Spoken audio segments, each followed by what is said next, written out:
بسم اللہ الرحمن الرحیم الحمد للہ رب العالمین والصلاة والسلام علی سید الانبیاء والمرسلین وعلی آلہ واصحابہ اجمعین اما بعد. حضرات اہل اسلام، السلام علیکم ورحمۃ اللہ وبرکاتہ. میں اس وقت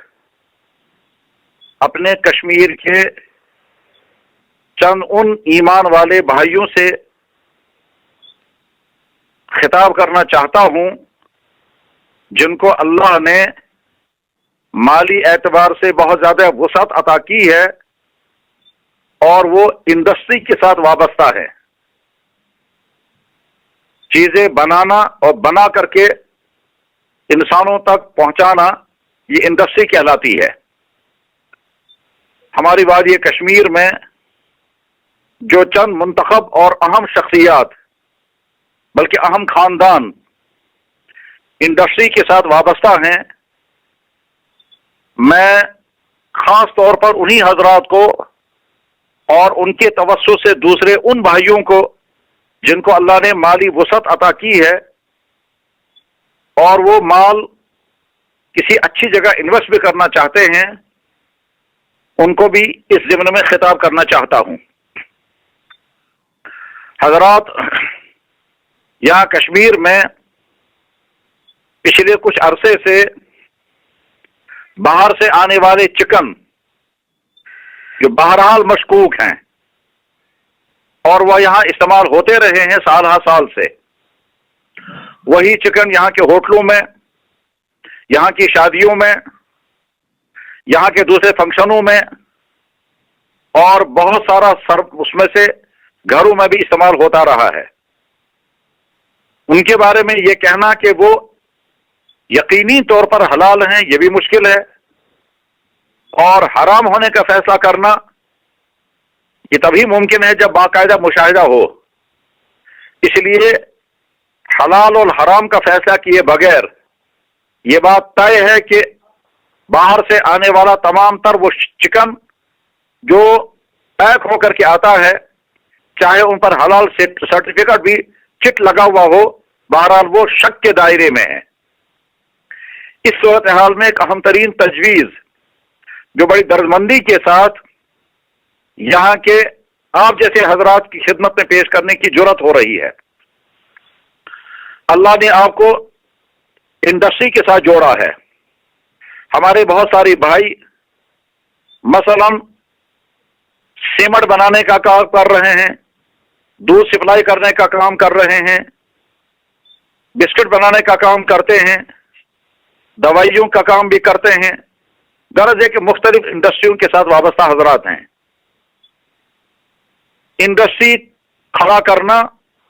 اور اس کو پھر چلانا، اس کا تجربہ آپ حضرات کو ہے. اب میں جو تجویز پیش کرنا چاہتا ہوں اس میں ہو سکتا ہے کچھ کمیاں ہوں، اس لیے کہ ہم انڈسٹری کے شعبے سے وابستہ نہیں ہیں، نہ اس کے ایکسپرٹ ہیں، لیکن تجویز کی حد تک پیش کرنے کی ہمت ہو رہی ہے. آپ غور و توجہ کے ساتھ سنیں. اگر یہاں کا کوئی انڈسٹری چلانے والا شخص یا چند افراد مل کر یہ پلان بنائیں کہ ہم کشمیر میں ہی چکن کا ایک پورا سلاٹر ہاؤس کھڑا کریں گے اور جو پیکنگ باہر سے آ رہی ہے وہ پیکنگ ہم یہیں کشمیر میں کریں گے اور حلال طریقے سے کریں گے. جب آپ حلال چکن کے عنوان سے یا اس نام سے ایک انڈسٹری کھڑا کرنے کا ارادہ کریں گے، آپ کو چند یونٹ کھڑے کرنے ہوں گے. نمبر ایک، پہلے فنڈز جمع کرنے ہیں. فنڈز جمع کرنے کے لیے اگر اپنا سرمایہ لگائیں گے تو بہت اچھا، اور اگر اپنا سرمایہ لگانا مشکل ہو تو پھر اس کو کمپنی کی شکل دی جائے اور کمپنی کی شیئر مارکیٹ میں ڈال دیے جائیں. اور جب شیئر مارکیٹ میں ڈالے جائیں گے اور کمپنی قابل اعتماد ہوگی تو یہاں کے بے شمار مسلمان جن کے پاس سرمایہ موجود ہے، خاص طور پر ریٹائر ہونے والے ملازمین اور افسران، ان کے پاس سرمایہ موجود ہوتا ہے، تو وہ شیئر جب خریدیں گے اس طرح سے گویا آپ کے پاس فنڈز کی بہت بڑی مقدار آ جائے گی۔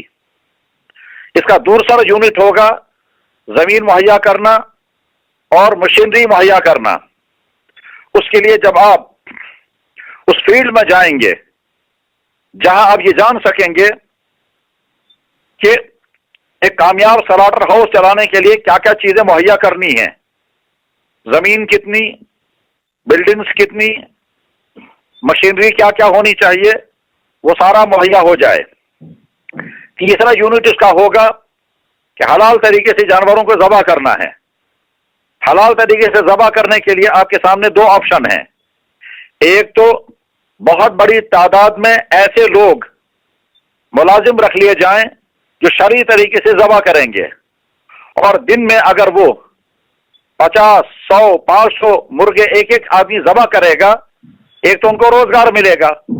اور دوسرے ذبح جو ہے وہ حلال طریقے سے ہوگا۔ اس طرح سے آگے یہاں کے لوگوں کو، مسلمانوں کو حلال چیز ملے گی۔ اور اگر وہ انسانوں کے ذریعے سے نہیں بلکہ مشین کے ذریعے سے ذبح کرانا چاہیں گے تو اس کے لیے عالمی سطح پر جو قابل اعتماد سلاٹر ہاؤس ہیں، اور وہاں دیکھا جائے کہ وہاں مشینوں کے ذبیحہ کس طرح ہوتا ہے، نیت کیسے پڑھی جاتی ہے، جانور کیسے وہاں مہیا کیے جاتے ہیں، اس میں شرعی ضوابط کو سامنے رکھ کر کے پھر وہ سلاٹر ہاؤس اور مشینی ذبح کا انتظام کیا جائے۔ جب یہ مرحلہ بھی پورا ہوگا تو اس کے بعد تیسرا یونٹ ہوگا ان حلال شدہ جانوروں کو، ان کو فریز کرنا، ان کی کٹائی کرنا، ان کے پیسز کرنا، اور اس کے بعد پھر ان کو فریز کرنے کے لیے کولڈ سٹور بنانے، اور اس کے بعد پھر پیکنگ ہوگی، ٹانگوں کی پیکنگ لیگز کی الگ ہوگی، اور وغیرہ وغیرہ جو کچھ بھی آپ اس سے کر سکتے ہیں وہ سب، کون کون سے پیس الگ الگ کس طرح سے آپ پیکنگ کریں گے وہ سب۔ اور اس کے بعد جیسے عالمی سطح پر پیک شدہ مرغے پہنچتے ہیں، جیسے حرمین شریفین میں دوسرے ملکوں سے آنے والے فری شدہ مرغے آتے ہیں، یا خود یہاں کشمیر میں جو باہر سے مرغے آتے ہیں، اسی طرح سے پیکنگ کا بہت ہائیجینک انتظام کیا جائے جو میڈیکلی بھی بالکل فٹ ہو اور یہاں کے قانون کے مطابق بھی بالکل درست ہو۔ جب یہ پیکنگ تیار شدہ مال ہوگا تو اس کے بعد پھر آپ کے لیے مارکیٹنگ کا مسئلہ ہے، لیکن جب یہاں کے تمام علماء اور تمام مکاتب فکر کے ذمہ داران ایک سرٹیفکیٹ جاری کریں گے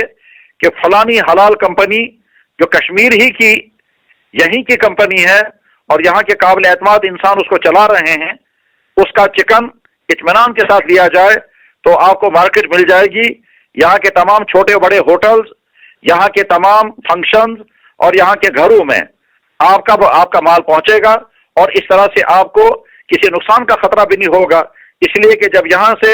فتویٰ جاری ہو جائے گا یا آپ کو سرٹیفکیٹ مل جائے گی، حلال سرٹیفکیٹ، اور وہ تمام طبقات کے علماء کے تصدیق کے ساتھ ہوگی، اس میں کوئی مسلک الگ نہیں رہے گا۔ سارے مسالک جو کشمیر میں ہیں ان تمام مسالک کے ذمہ داران کے دستخطوں کے ساتھ جب آپ کو سند مل جائے گی تو گویا یہاں کا سارا مارکیٹ آپ کے لیے ہوگا، اور اگر آپ کو اللہ نے اور ترقی دی تو آپ یہاں سے آگے بھی مال سپلائی کر سکتے ہیں، مثلا جموں کے ایریے میں، لداخ اور پونچھ کے ایریے میں، جہاں کے مسلمان بہرحال اس حلال مال کو لینا چاہیں گے۔ اس کے بعد آپ کو یہ سوال یہ ہوگا کہ را مٹیریل کہاں سے آئے گا، یعنی یہ چکن جو چوزوں کی شکل میں ہے وہ کہاں سے آئیں گے اور کس طرح سے مہیا کیے جائیں گے۔ اس کے لیے آپ کو ایک الگ یونٹ بنانا ہوگا جو یونٹ اسی پر فوکس کرے گا کہ چوزے کیسے مہیا کیے جائیں، ان کی گروتھ کیسے کی جائے، اور ان کے لیے فیڈز کیا کیا لائے جائیں، اور کس طرح سے ان کے لیے وہ سارے انتظامات کیے جائیں۔ غرض یہ کہ جب آپ فنڈز ریز کریں گے وہ،